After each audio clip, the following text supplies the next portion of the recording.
where we can put these facilities in place. And the amount of investments we require for this is in the neighborhood of about $10 million US.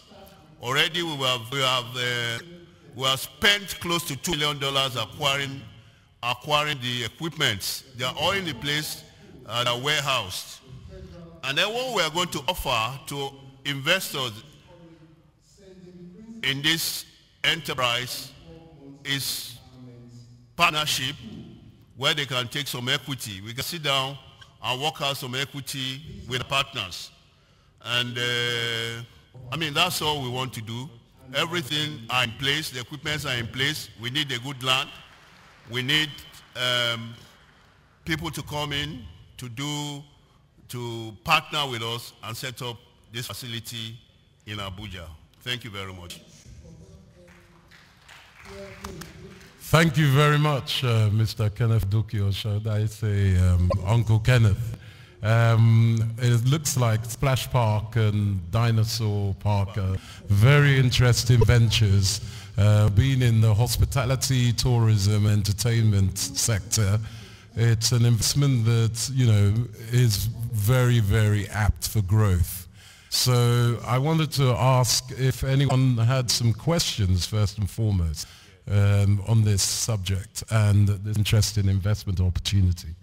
Do we have a microphone that we can use for this, please? Thank you very much. The mic is just coming over. In the front row, we have a gentleman here a couple of gentlemen here who've got questions to pose. So bear with me 1 second. I can't take the mic from here, but if we don't have a microphone, come up, please. You can ask your question on the investment, Splash Park and Dinosaur Park. I'm very interested to see which one comes first. Thank you. Thank you, Kenneth. You're always coming up with some amazing ideas. I have two questions. One is, what kind of land size do you need for this? And must it be within the city limits? Because I happen to have a group that has a lot of land on Airport Road that may be suitable for this kind of stuff. Is that an area that is conceivable? Or must you be within the... Yeah, okay. And what's the size that you want? Yeah, what we need actually for this, to implement this project, there are 3-in-1 projects. The first one is the Splash World, that's the aquatic splendor. And the second one is the Dinosaur Park. And the third one is the Ferris wheel to go with it. 3-in-1 with hotels and all sort of things, you know, recreational facilities. Yeah, the land we require for this is about 8 hectares of land. That's what we require. It has to be very flat, because with the initial land we acquired was steepy, and we couldn't do much with it. So we need a land, because of water, for it to be a balanced land. We look at the land that you're offering, and then we can. The location is fantastic. It's near the We have about 50 hectares, so I think we're in business. Wow, that's a good start. I think that's an interesting outcome so far. We have another question. Obviously, you have each other's contacts, so please note, organizers, that may be an outcome of the summit. So next question, please. Please state your name as well. Thank you. My name is Roland Igbinoba. Great presentation. My question is, if you have, sorry, your attention. Now, for tourism, I mean, numbers matters a lot. So my question is, have you estimated the effective size, i.e., how many people would rather come here than traveling abroad? Because that data helps. You know, so I mean, I work in the real estate advisory space. So that's the question you're asking. How many people would rather come here than go to Dubai? So if you have that kind of data, it would help in raising capital. Thank you. Yeah, I think we have done that, and we notice that most people go to Dubai, and because there are no facilities here. If the facilities were here, they won't go to Dubai. Everything that you need to do is already here. If we have such facilities as we are putting up, and it's well managed, our people will go for it. A lot of people, we did some analysis, and we found that quite a lot of people will prefer to have their holidays in Abuja, and it will be a place that will attract more people to come in. In fact, besides this, we're also having hot air balloons to be added to it. So it's a comprehensive package and of recreation. So I think more people will be interested in having their fun here than going to Dubai if the facilities are in place. Thank you. Thank you for that question. I think it does impact economically on your pockets, whether you jump on a plane or you take a car to please your kids, because I think there's a lot of kids facilities at this park. So moving swiftly along, I think you two, Roland and Ken, you should talk, obviously, more about this, because he can be in an advisory role that hopefully won't cost the earth. He's already spent a lot of money. Any other questions coming up, please? There's a lady just yonder who's coming towards us. Please come, unless we have a mic that seems to have a question. And very interesting topic. Hospitality, leisure, entertainment is a huge part of Nigeria's future. Your name, please. Yes, my name is Madele Okumabwa, founder of CPDI Africa. Mr. Adoki, it's a wonderful project. As an architect, are you also looking to include African-centered architecture in your project? Of course, I know that's what you're going to ask, because that, yeah, we are definitely going to look at that. We're including African, architecture into it, Adobe architecture, touchwood architecture, and all sort of, localized materials to make it look more homely. Yes, definitely. Thank you for that question. I think you mentioned the Wakanda style of architecture here in Nigeria, so something that we will look at, I'm sure, Mr. Adoki said. Any other questions now? Because investors are very, obviously, major to this project, infrastructurally and in liquid financials. So there's a lady over there. I don't have a mic to give you, sorry, you're going to have to come up. Unless we can find a hands-free mic. It's not as loud. Okay. Oh, okay. Because of our friends in the other side, we're using this mic, which is much stronger. Thank you. Good day, everybody. My question is very simple. Very wonderful project, but I wanted to also talk about affordability.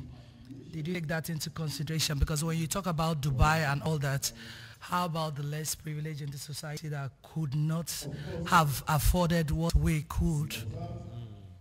Basically, my name is Diamond. I'm of the mining sector. I live in Calabar, and I've watched similar projects like in the Tinapa and all that.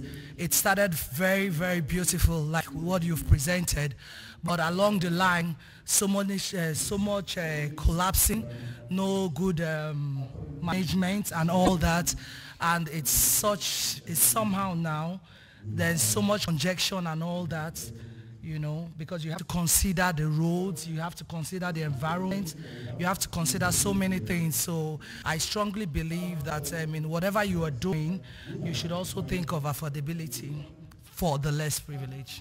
Thank you. Well, yes, I think we're going to have, we never thought about that. We're going to have a special rethink on that, and maybe dedicate a particular day or particular time as a corporate social responsibility for the less privileged. Maybe on, early in the mornings on Sundays, the less privileged can come and have their fun. Free of charge. Thank you. That's a very good point, I think, the lady made. And what Mr. Adoki did say to me earlier was, obviously, the price points for gate entry of adults and parents and schools will be identified at different times, as he just identified there. So corporate social responsibility and investment should be part of this, as in any tourism expedition or investment or outlay. Any other questions, please?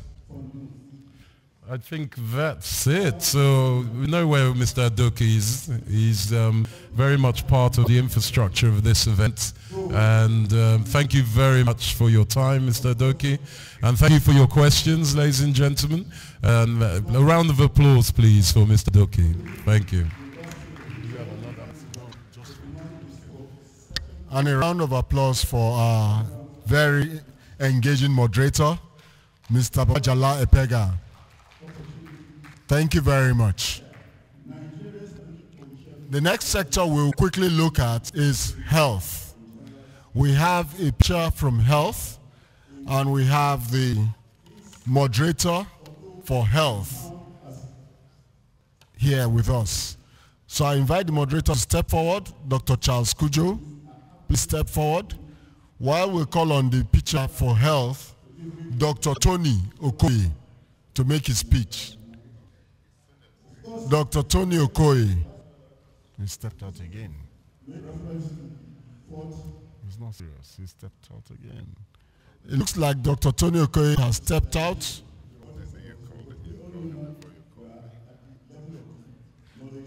Looks like Dr. Tony Okoye has stepped out. Restroom. Well, we need him here now.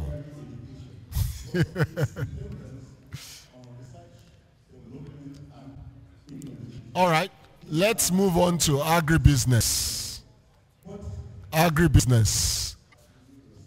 I hope the pictures are not also in the restroom. Our pictures for agribusiness here. Okay. The moderator has been waiting patiently, so I'll call on the moderator to step out. Mr. Godwin Oyefeso.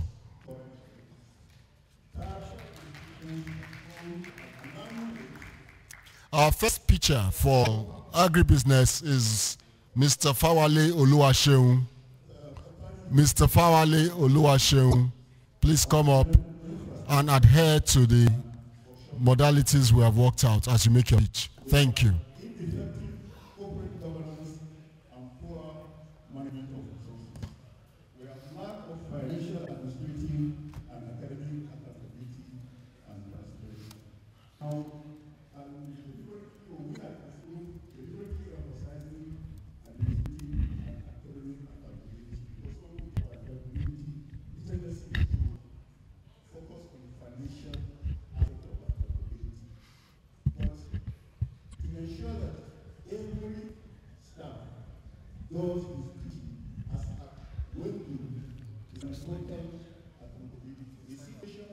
Yes, I'm waiting for the slide. Not being out to do their lectures at when due. You find that lectures are either concentrated at the beginning of the semester or at the end of the semester. This is not compatible in terms of academic delivery. These are issues that we should address to what changed the narrative. Of course, I've already mentioned the security program with institutions, and there's too much emphasis on certification at the expense of skills and innovation, innovative thinking. We have poor cultivation and utilization of animal relations. Slide. Slide. Of course, authorities has already. Okay. Good afternoon, ladies and gentlemen. My name is Fawale Oluwaseun, and I'm here to talk on agribusiness, focusing on production of broiler and turkey meat for Nigerian at an unbeatable market price. Going by the market, I've seen that we have a lot of big farms in Nigeria, but yet the price that we are selling chickens to the communities are on the high side. And with my statistic here, I believe that we can do it at a lower price, hereby giving access to Nigerians at the bottom of the pyramid to be able to afford chicken and turkey meat. And if you really want to penetrate into the market, you go down to people that are at the bottom of the pyramid. Those are the focus here in Nigeria. And let me just skip some of this. Then our drive, let me go today.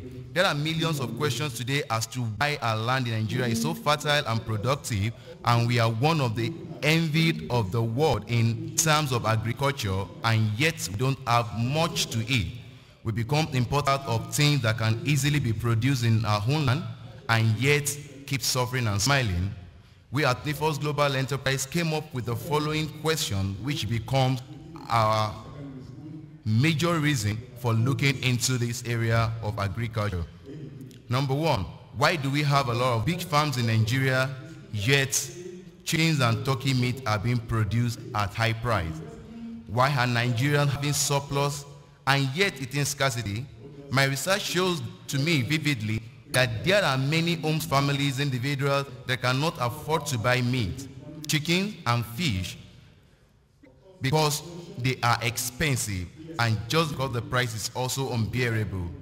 Another point is we notice that so many of these big farms actually produce at a very low price because of the middlemen, I mean the major distributors that will come and buy from the market and then sell back to buy from the farmer and sell to the market. So our plan is remove the middlemen, get connected directly to the market and sell at lower price. Now if you look at it, a price of chicken per kg is being sold at 1,100 per kg. We can do at a lower price of 900 naira, then we can get connected to the market directly and achieve our goals.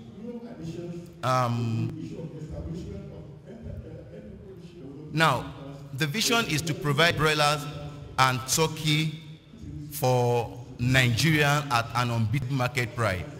But there are a lot of factors that is to affect this projection, and the factors are listed in our vision. Where are we going to constantly get supplies of those birds? Pictures are actually reminded of a key point. What is the project all about? The benefit of the project, capital requirements, partners. Those are the key factors. So please, we just want you to go straight to that so that we can have more time. Thank you. Let me just summarize on that. Okay. What we're actually looking at is to have a farm, a slaughter that can, process chicken. And in doing that, we need to consider a lot of factors. Where are we going to get the birds? That means we have a broiler and a turkey farm that will produce the meat. We'll have the hatchery, we'll have the breeder's farm that will lay the egg for the hatchery to hatch. Then we'll also have a feed milling that will take care of all these. In all, we have the projection, we have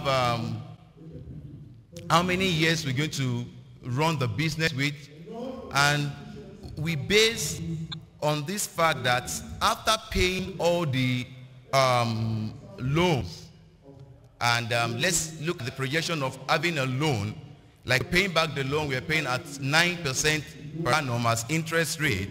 At the end of that 5 years, after fully paying all the loans, we are going to have an excess of more than 2 times of the initial amount injected in the investment. Take for instance, the total cost of fixed capital will be 525,160 million. The running capital will be 781,600,000 naira, and the total interest at 9% per annum, which will be returned back, is 355,950,000 naira. And at the end of all this, the company will still have 3,373,225,353 naira left for the company to run. And all these things can be proven by the cash flow projection that has been made with this business. And what we did is to bring the power of compounding into the business. And if you follow this cash flow strictly, this that we are doing is very, very achievable. And we are going to connect directly to the market. And our sales strategy is, number one, we take the product to the market. That's number two, we enable a doorstep delivery for people that cannot go to the market. And number three, we use a key factor called the power of referral. That means for you telling other people about the product and recommending them to buy, we'll give you a token of 5% on whatever purchase, starting from a particular standard to the person that refer other people to us. That will actually increase the sales of the company and help us achieve the goal that we want to achieve. So these are the amount that we need. This is the return on the investment, and the amount is the total that will be left for this business to run with, which is very, very lucrative. The amount that will be left is actually more than ×2 of both the fixed asset and the running capital combined. Thank you. Please, a round of applause for our young. As an agro-business consultant over the years, and actually have a publication where I do 150 agro-business you can invest in. I want to assure investors in this area that if there's any business you can actually go into and succeed continuously is into agribusiness. And one of them is in the area the picture has just highlighted, which is the area of, poultry, broilers. And if for you to also have a more confidence that you are going to this sector and there's not going to be a problem, there is a food and agricultural organization template that an average person should take 1 egg per day. So what that implies that looking at the population of Nigeria, even if it's half, talking about 250 million, 200 million, if half of that population is taking 1 egg per day, you know what that is. But I think what is more important that I want the teacher to tell us is that he has not actually told us the specific amount he needed. Number two, which I want you also to highlight upon, there is a problem in the sector, which is bird flu. How do you intend to take care of this problem? In case this thing comes up, how do you want to do it? Do you have a kind of local or international method you can use to take care of this particular problem? So then which kind of investors are you looking at? Are you looking at crowdfunding? Are you looking at equity contribution?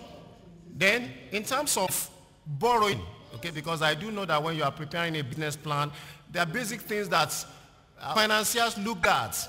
And they're basically the cash flow projection and the working capital analysis. How are you able to tie up this to convince the investors? Please, can you come up, please? Thank you very much for that question. Let me take the first question. We have the risk. Every business has a risk. But what are the mitigation to those risks? Let me read 6 of those risks that we have in this business. The first one is mortality.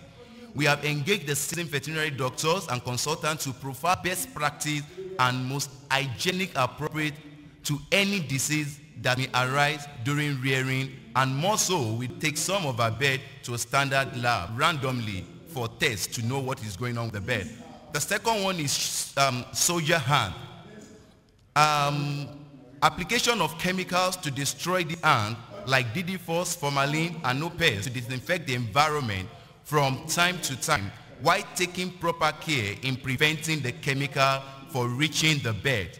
The third one is bird flu.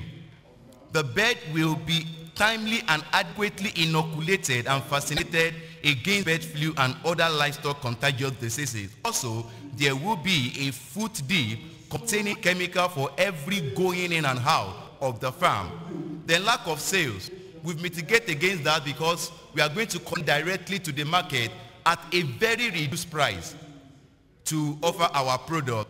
Then risks of default.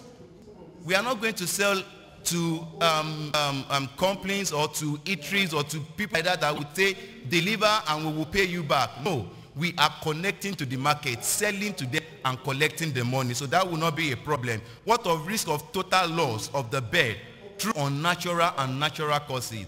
Then we have engaged the service of Nigerian agric company, NAHIC, to cover high above the total market value of the bird for good in transit stock in the poultry and the main, and the main boss for prime mover of Nifos Global Limited.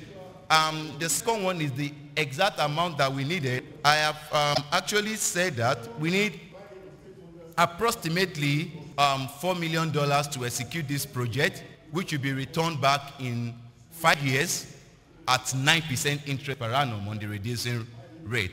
Then the third question is, okay, that's all the questions. Thank you. Okay, thank you very much. From the look of things, I can assure, okay, questions from those who are interested, please, you can just come out to ask your questions, and possible investors who want to come to this sector. Then let me also tell you this. There is a company in Nigeria called KFC. It's only one company, I won't mention the name of that company, that supplies them eggs. And they supply 365 days of the year. And they cannot meet the need of that particular company. Okay? So it's a sector that I can assure you that can pay you back definitely, because anything that has to do with food, I can decide not to buy these suits, buy another suit in the next 2 years, but I can't afford to eat. Then again, you also discover that egg has a lot to do with protein. And you have a lot of people getting married every day, every week in Nigeria. And they are giving birth to children. So you need protein. And one of the things actually the cheapest cost of protein is egg. So it's just to give kudos to the fact that this investment is viable and it can pay itself back. I can assure anybody who invested in this sector, he'll be rest assured that he will pay back himself, and both the investors and the equity holders or the people who invested into it has nothing to lose. So the first question, Doctor. Thank you very much. I actually admire your enthusiasm, but I have a few questions because I think we should be operating on some practical foundations. You say you want to produce and sell at 900 naira per kilogram, and as we know, about 70% of the cost of poultry production is the feed. So I was wondering how you're going to feed them. My first question is this: do you already have a poultry farm? I've done a poultry farm before. Majorly, I went into broiler production. I rear for Toons Farm. And when I look at how much they buy, you know, it's a very, very funny platform like this. They sell the bird to us, they buy back, they sell the feed to us. But of all these, we still make some profit at that ridiculous amount of money that it buys from us. So I put all those things together with my experience over the years I work with him, and all this is actually workable. Okay. Let me just ask all my questions. So, you were talking about buying from farmers. So I understand that you already have people you are going to be buying from. You're going to breed. Yes. All right. Now, if you're going to breed, where are you going to source your feed? Are you going to have your own feed mill, or are you going to be buying feed? That's the next. What is the cost of broiler starter and broiler finisher? You know the cost. You know that. Excellent. And then if you're going to have your own feed mill, do you have an idea of the price of maize offal, for example, or soybean per ton? And if you put all these things together, do you still think that it is possible, I mean, looking at the mortality rate and so on, that it is possible to actually produce with profit while selling at 900 kilogram? I understand it is the carcass weight, not the live weight. 900 naira per kilogram. Thank you very much, sir. Concerning the feed, it is true. We've actually looked at possible problem. I wish I can show the cash flow and project it to us here. We've looked at the problems, different problems. The first thing is the feed. Now, what we have done is that maize and soya, they constitute like 70 to 75% of the feed. Now, what we're going to do is that we stock maize when it's cheap. You know, maize price ranges from 80,000 per ton to 160, 150, 160 per ton. So we store when it is cheap, and then when it's expensive, we sell major part of it out to make more profit. It's part of the business, as in the sub business under the main business. We sell major part of it out and use 1,000 ton of it to produce the feed for the birds. Then getting our birds, we are going to have the hatchery, we are going to have the slaughter, we are going to have the breeder farm, we are going to have the feed milling, and we are going to have this grain storage. All these are businesses that will stand on their own. They account for their income and the expenditure, and every of these, I can show you from the cash flow that they pay back the capital with 9% interest and yet still have sufficient amount of money to keep running the business. Thank you. Any other questions? The issue of having a male, I want you also to feed male, because I do know that in poultry, one of the things that actually took a lot of money is the aspect of the female. The same thing applicable to fish farming, you know. So how do you intend to really solve that? Is there any alternative, local alternative, okay, in terms of, you know, in terms of you setting up a small scale or medium scale mill that could be able to take, because I do know that by the time you are buying this feed, the cost goes up. So how do you intend to do that? We are not going to buy feeds at any point in time. Now, we have one aspect of the business, the grain storage. We also handle the feed milling. Now, we are going to have a silo that will contain 5,000 grain, 5,000 tons of grain. 4,000 will be sold out when it's, as in the price increase. Then 1,000 will be used to mill the feed. Now, I've discovered that feed that you mill, you can get the composition yourself, everything that will make the feed to be much more sophisticated for your bird. So that's why we're not going to be buying from anybody. We have the price put together that will be enough to mix the feed, and then we won't sell the feed out. We're not going to sell out the feed. We're just going to mill the feed to take care of all the birds that we have. So the only thing that we're going to be selling out is the grain, then part of the DOC, because we're going to be using the old DOC that we're going to ash. Then I think that the only thing that we will sell to the other market. Every other thing is going to revolve around within the business.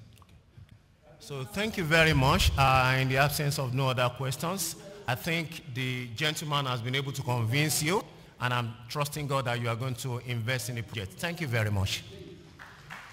Mr. Yefeso, please don't go anywhere. Mr. Yefeso, your session continues. Of course, those of you who may be interested in investing in Mr. Fawale's business, you can meet with him. Business-to-business discussions will continue. Another agribusiness picture is Emerge Mark. Emerge Mark, please can you come forward and make your presentation? Again, we will request that your presentations be brief.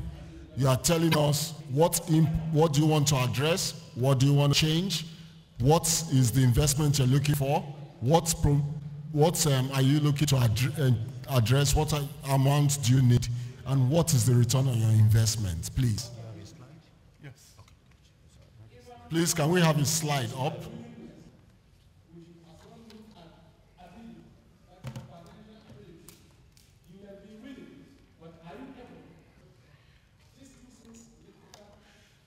Good afternoon, gentlemen and ladies.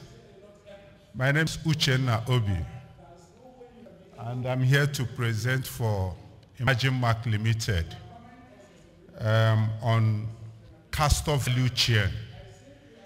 The Agric Minister was here yesterday, and he mentioned about castor.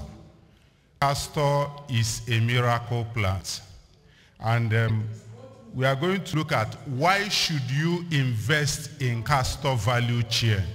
That's the question. Castor has high domestic and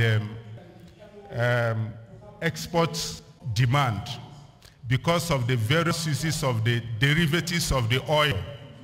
In fact, a study shows that more than 1,000 derivatives of the oil, castor oil, so that are for industrial uses.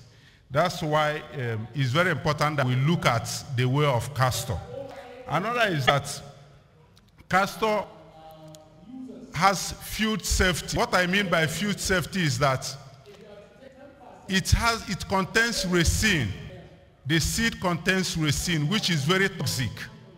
Now, you are not afraid that there will be issue of grazing, animal grazing, because when you are going to farming, the conventional farming we know, rice, maize, there's always that fear of animals will go in, and most insurance companies do not want to insure against grazing. They will tell you, go and take care of your farm.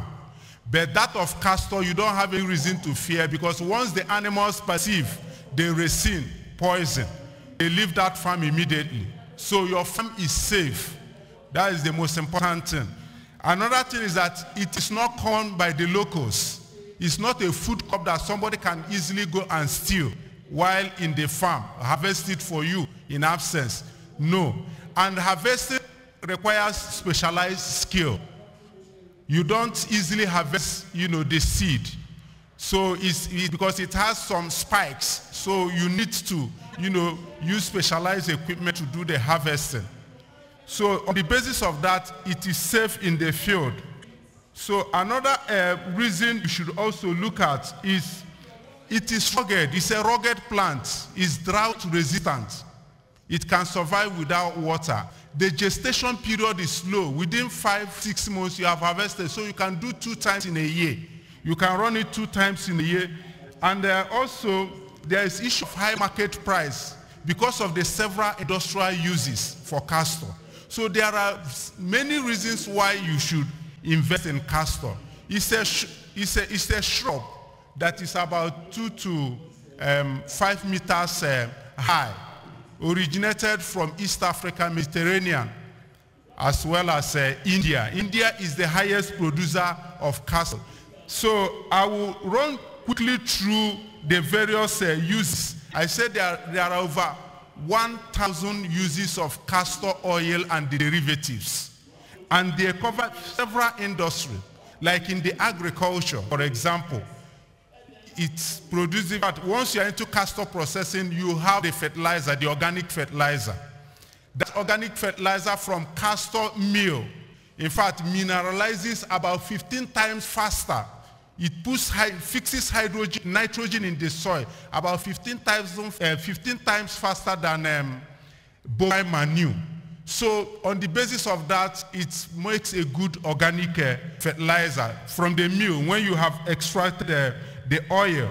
Another good thing is that in the area of cosmetic pharmaceutical, it has several uses. Also in the area of chemicals, like production of paint, the coolant that is used in the power sector, the transformer coolant, is actually castor oil. So there are several uses. Several Chinese companies have closed down because they do not have adequate supply of castor oil. So it's an area that we should look out for. It is safe in the field. It's a crop that you can harvest, and then you make a lot from it because the market is there. Many companies, industries in Nigeria import derivatives. Reason is because the oil itself is the only compound in the world, organic compound, that has what we call double bonded 18 carbon hydroxylated fatty acid. That makes it very reactive in terms of, combining with other, compounds to form various derivatives that are used in various industries.